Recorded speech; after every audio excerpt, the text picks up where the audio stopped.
America is an old house. We can never declare the work over. Wind, flood, drought, and human upheavals batter a structure that is already fighting whatever flaws were left unattended in the original foundation. When you live in an old house, you may not want to go into the basement after a storm to see what the rains have wrought. Choose not to look, however, at your own peril. The owner of the old house knows that whatever you are ignoring will never go away. Whatever is lurking will fester, whether you choose to look or not. Ignorance is no protection from the consequences of inaction. Whatever you are wishing away will gnaw at you until you gather the courage to face what you would rather not see.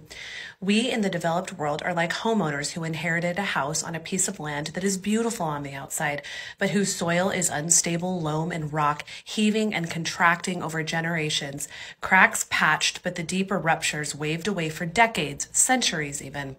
Many people may rightly say, I had nothing to do with how this all started. I have nothing to do with the sins of the past. My ancestors never attacked indigenous people, never owned slaves. And yes, not one of us was here when this house was built. Our immediate ancestors may have had nothing to do with it. But here we are, the current occupants of a property with stress cracks and bowed walls and fissures built into the foundation. We are the heirs to whatever is right or wrong with it. We did not erect the uneven pillars or joists, but they are ours to deal with now, and any further deterioration is, in fact, on our hands. Unaddressed, the ruptures and diagonal cracks will not fix themselves. The toxins will not go away, but rather will spread, leach, and mutate, as they already have. When people live in an old house, they come to adjust to the idiosyncrasies and outright dangers skulking in an old structure.